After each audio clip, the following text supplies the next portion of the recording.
Hello friends, मैं आनंद शर्मा और मेरे सेकंड जो टॉपिक है आज मैं उस पर बात करना चाहूँगा।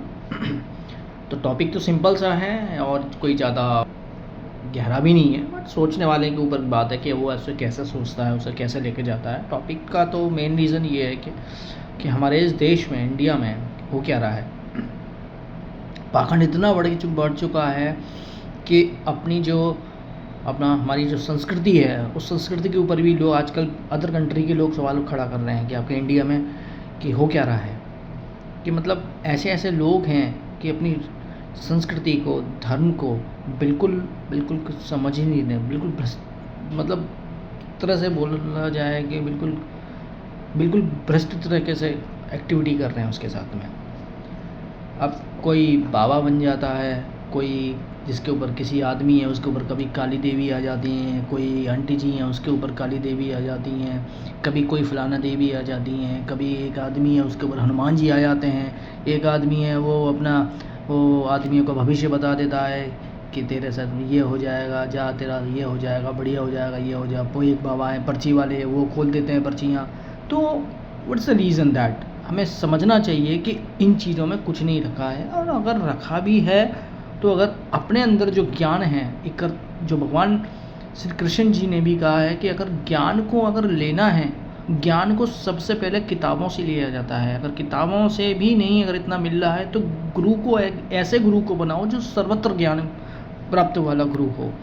तो अगर उसमें भी गुरुओं की भी कई परिभाषाएं दी गई हैं, ये नहीं कि कुछ गुरु हैं मतलब अलग अलग तरह के गुरु बनाते हैं, कुछ अलग हैं, कुछ अलग गुरु हैं कि उनको पैसे का ही लालच ना। गुरु अगर बनाओ तो ऐसे किसी गुरु को बनाओ कि आपको लगे कि हाँ इससे मेरा कुछ होने वाला है, ये मेरा कुछ कर सकता है उद्धार। तो वो सबसे पहले ये है कि हमें अपने अंदर में सबसे पहले अपने आप को जानना ज़रूरी है इस संदर्भ में कि हम किसी आदमी की परख कर रहे हैं, किसी आदमी को देख रहे हैं, किसी आदमी को हम चूज़ कर रहे हैं कि वो बेटर है हमारे लिए कि नहीं भी बेटर है।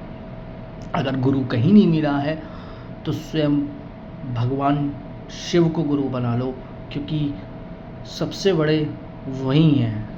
तो आप किसी को गुरु ना बना सको तो भगवान शिव को एटलीस्ट गुरु बना सकते हो, क्योंकि ये लिखा हुआ भी है पुराण में कि स्वयं भगवान शिव ने भी अपने में ये बात भी कहा है कि अगर जिसका कोई ना हो वो मेरे पास आ सकता है, मोस्ट वेलकम। तो आप उसको भी, भगवान शिव को भी अपना गुरु बना सकते हो।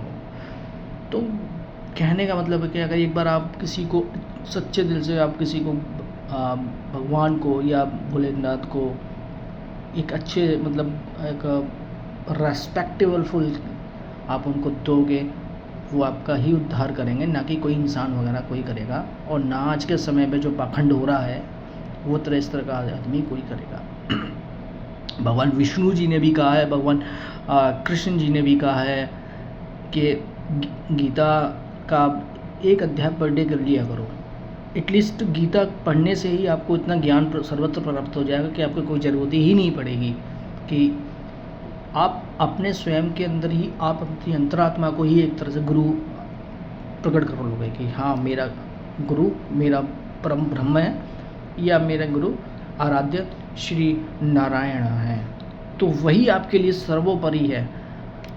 अगर आपका मेरा ये सेशन अच्छा लगा है तो मैं चाहता हूँ कि आप इसको लाइक भी कर लीजिएगा, शेयर कर लीजिएगा, और फिर कभी किसी टॉपिक पे, या अच्छे टॉपिक पे फिर मैं आपको आपको एक प्रसंग रखूँगा। तो अब तक के लिए मुझे कृपया करके श्री राधे, बाय बाय, जय भोलेनाथ की।